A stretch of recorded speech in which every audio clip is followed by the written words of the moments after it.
un peu plus largement la question de l'islamophobie sous plusieurs aspects. D'abord, de quoi on parle? On parle d'un phénomène. Donc, le premier rang sur lequel on peut analyser l'islamophobie, c'est à travers sa phénoménologie. Qu'est-ce que ça donne dans le réel?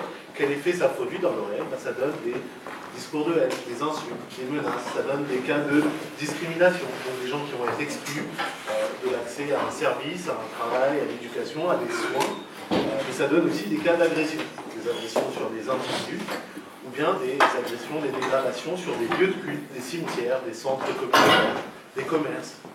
Donc la première manière de voir l'islamophobie, peut-être la manière la plus restrictive, la plus objective, c'est sous l'angle phénoménologique. C'est-à-dire, voilà, quelle que soit la réalité abstraite sur le plan idéologique, systémique, sur laquelle on peut différer, les effets dans le réel, c'est l'ensemble des actes islamophobes qui ont lieu pour une année donnée. Et sur ces actes, la manière dont on va agir pour les résoudre. Sanctionner les cas d'agression, résoudre les cas de discrimination, permettre l'accès aux droits, l'accès aux soins, l'accès à l'éducation, au travail donc ça c'est le premier rang. D'accord? Mais ces actes, ils ne naissent pas de génération spontanée comme ça. Il y a bien des discours, il y a bien des idéologies qui les accompagnent, qui les soutiennent, qui les déclenchent. Donc analyser l'islamophobie sous l'angle des discours et sous l'angle des idées qui encouragent ce passage à l'acte, qui légitiment ce passage à l'acte, qui normalise ce passage à l'acte, c'est étendre un peu le champ de l'analyse. Et là, on voit quelque chose de beaucoup plus inattendu, beaucoup plus problématique. On se faisait l'idée d'un racisme qui était circonscrit à des groupes politiques racistes. Donc on se faisait l'idée que le racisme c'est mal, ça c'est clair, et le racisme c'est l'apanage d'un groupe qui se revendique et s'assume comme raciste, et qui diffuse dans la société des idées racistes. Ça, c'est l'extrême droite, et voilà le groupe des méchants. Et c'est dans ces groupes-là qu'on va trouver un passage à l'acte raciste de manière générale, antisémite, islamophobe, négrophobe, anti-arabe, et ainsi de suite. D'accord? Sauf que, quand on s'intéresse justement aux actes, quand on regarde l'islamophobie sous forme de phénomène, et lorsqu'on s'intéresse justement aux personnes qui passent à l'acte, là, on a un choc. Le choc le plus immédiat, c'est que ce n'est pas circonscrit à l'extrême droite. Le discriminant ou l'agresseur islamophobe type ressemble au citoyen type. Et donc c'est très largement distribué sur l'échiquier politique français. Pourquoi on le sait? On le sait parce que dans les cas de discrimination, avant d'aller déposer plainte avec la victime, avant d'aller au procès, avant d'entamer une démarche, disons, répressive, formelle, on va essayer de rétablir la situation par médiation. Donc, plutôt que d'attendre 2 ans avant que la jeune femme puisse s'inscrire à l'université ou que le monsieur puisse réavoir son permis d'exercer dans la zone aéroportuaire, on va contacter son responsable, ou bien on va contacter l'administration et dire, voilà, cette situation nous a été remontée, c'est problématique du point de vue du droit, sur quelle base excluez-vous cette personne? Et donc là, on a la première occasion d'entendre et de constater les régimes de justification de l'exclusion de la personne. Et des fois, il y a un registre raciste, explicite, assumé. D'autres fois, c'est vraiment le mode civilisateur, mais attendez, on va l'aider, il faut qu'elle enlève son foulard pour pouvoir s'inscrire. Et moi, j'ai une copine arabe, ça se passe très très bien, et ce serait bien qu'elle aussi puisse être libre comme ma copine, qui a fui la dictature de tel pays, c'est pas pour retrouver des foulards ici, et ainsi de suite. Donc la première chose, c'est cette distribution d'opinion, et quand je vous dis de manière très large, c'est on a aussi des gens qui se revendiquent de gauche, voire d'une gauche très investie idéologiquement, et qui sur un mode strictement anticlérical vont dire attends, nous on a bouffé du curé en 1905, c'est pas pour se taper des foulards en 2007. Okay, donc il y a cette première distribution. La deuxième, c'est hommes, femmes, c'est également distribué. Et donc on va avoir, y compris un profil d'une dame, disons entre 50 et 60 ans, qui va se revendiquer féministe, mais qui dit que le féminisme, c'est de ne pas porter un foulard. Donc tu seras féministe comme moi, ou tu ne seras pas. Donc non seulement d'avoir ça en tant qu'opinion, mais de passer à l'acte en disant bah, tu n'as pas accès à la formation, où tu n'as pas accès à la promotion professionnelle, où tu n'as pas accès à cette activité culturelle ou artistique ou autre, parce que tu ne me ressembles pas.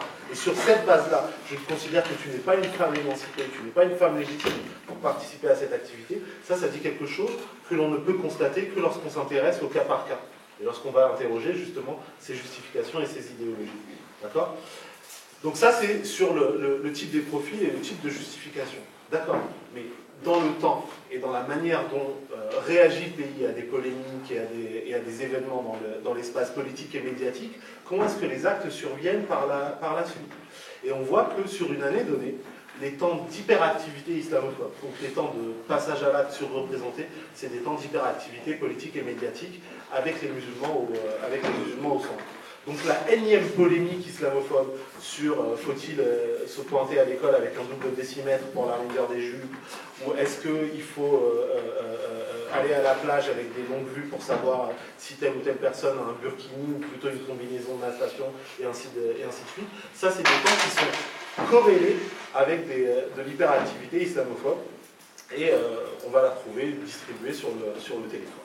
D'accord? Donc il y a des idéologies, il y a des discours, il y a des idées qui se diffusent dans la société et qui vont légitimer, encourager, banaliser, normaliser ce passage à l'acte islamophobe. D'accord?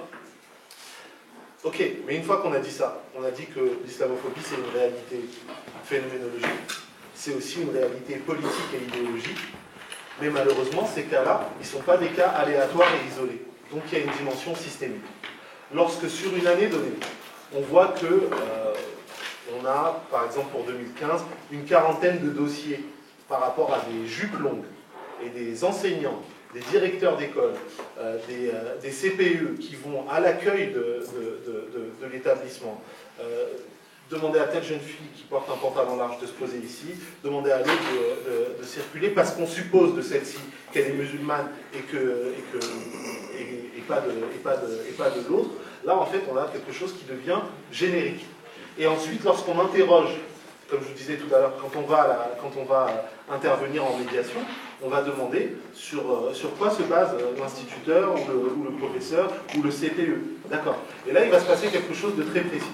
On est obligé de faire l'hypothèse que, imaginez que ici, vous soyez tous des enseignants ou vous êtes tous des professeurs. Et vous êtes une espèce de représentation relativement fidèle du corps professoral. On est obligé de faire l'hypothèse que parmi vous, il y a des personnes qui, à un moment donné dans l'année, vont peut-être fauter, vont peut-être avoir, je sais pas, être traversées par un stéréotype et se comporter en fonction de ce stéréotype vis-à-vis de la couleur de peau de quelqu'un, de sa manière de s'habiller, de son âge, de sa couleur de peau, peu importe. On est obligé de faire cette hypothèse. Mais l'hypothèse qu'on ne fait pas spontanément, c'est que lorsque cette discrimination ou lorsque ce mauvais comportement va survenir, l'ensemble du corps professoral ou l'ensemble de la hiérarchie va se mettre en branle pour soutenir ce type de comportement. Donc quand on voit le directeur d'école qui soutient l'instituteur, le chef de section qui soutient le directeur d'école, le rectorat qui va soutenir le chef de section, et ainsi de suite, on voit qu'il n'y a pas une mise en cause institutionnelle d'un mauvais comportement individuel, il y a une validation et un soutien institutionnel, et donc l'effet générique des dossiers et l'effet de validation par chaîne de hiérarchie, c'est ça qui crée une dimension systémique dans certains des cas, dans certains des profils d'actes islamophobes. D'accord? Donc, non seulement il y a ça, mais ensuite il y a l'utilisation de moyens qui sont ceux de la puissance publique pour mettre en cause des gens à raison de leur religion supposée. Tout ce qui a été fait dans le cadre de l'état d'urgence, tout ce qui a été fait dans le cadre de la lutte contre la radicalisation, ça vise des personnes en raison de leur religiosité supposée. Si vous lisez les listes de critères pour faire des signalements pour cause de radicalisation supposée, vous allez voir que c'est des critères de pratique islamique. Et les niveaux, soit de dissidence politique, soit d'implication religieuse, sont perçus comme des signaux faibles ou forts de risque de radicalisation et aboutissent à des signalements de la part des enseignants, de la part des directeurs d'établissement, et ça va même un peu plus loin. Très récemment, cette année, on a eu plusieurs signalements de la part de personnes qui travaillent dans des rectorats, qui nous ont envoyé des fichiers très intéressants, on va les sortir d'ici quelques semaines, et ces fichiers, en fait, ils sont des fichiers de surveillance du personnel enseignant. Donc les directeurs d'établissement vont signaler leurs enseignants musulmans, ou dont ils pensent qu'ils sont musulmans, et ils vont mettre des descriptifs par rapport à ces gens-là. Elle s'appelle Fatima, elle est très gentille, d'habitude elle ramène des macroutes pour l'Aïd. Mais cette année, elle a arrêté. C'est une vraie anecdote. Telle personne, il est parti en vacances cet été, et quand il est rentré, franchement, il avait une barbe un tout petit peu plus longue que la normale. C'est préoccupant. Donc il y a les initiales du personnel, il y a cette description, et on peut se dire, genre, c'est des signalements spontanés sur lesquels rien n'a été fait, mais en fait, ils mettent ce qu'ils ont fait.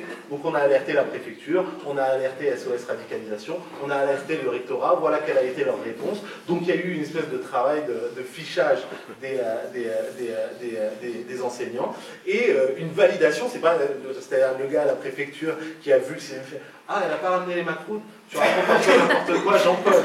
Non, garde-la sous surveillance pour l'année prochaine. Donc il y a ces modes d'action là, ça nous semble ridicule, sauf que c'est la vie des gens. Et donc ça produit des effets réels. Imaginez, lorsqu'on va sortir ça et que ça va être traité dans les médias, quel sentiment on va avoir les uns les autres si on travaille dans un établissement.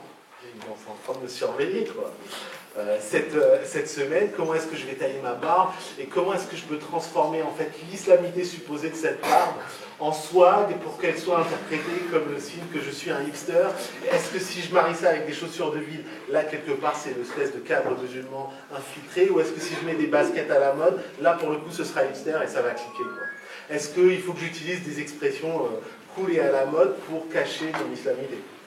Est-ce qu'on va faire comme dans les années 90 où des fois on était un peu musulman undercover, maman elle appelle, allô, salam alaikum.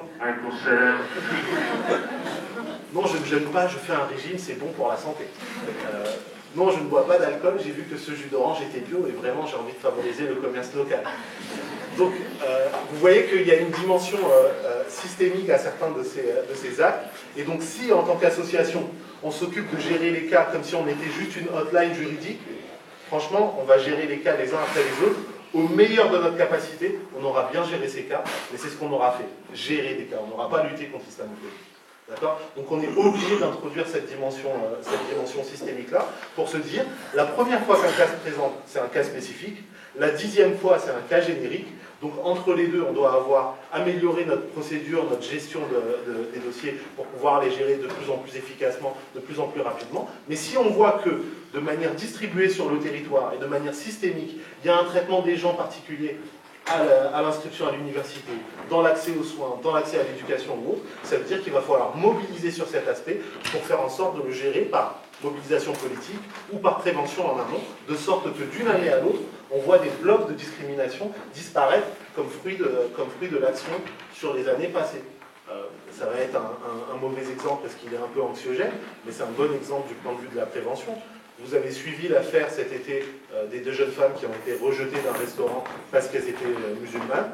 Vous avez suivi la manière dont le CCIF a mis en évidence cette affaire après les témoignages des victimes, a agi vraiment un petit peu entre guillemets en force pour mettre en cause le comportement du restaurateur. Depuis cette date, on n'a pas eu un seul signalement, pas un seul, de refus de service dans un restaurant. Pas un seul. Alors que d'habitude, on en a... 5 ou 6 par mois, sauf qu'ils sont très difficiles à prouver et ils sont très difficiles à problématiser. Mais vous voyez la puissance dissuasive et la manière dont gérer un dossier de manière emblématique, ça va avoir un effet dissuasif sur les autres mauvais comportements. De sorte qu'au fil des années, si on fait notre travail correctement, on va se débarrasser de ces morceaux de discrimination pour, au maximum, se retrouver avec une islamophobie résiduelle qui va ressembler au discours que l'on tient à propos du racisme habituel.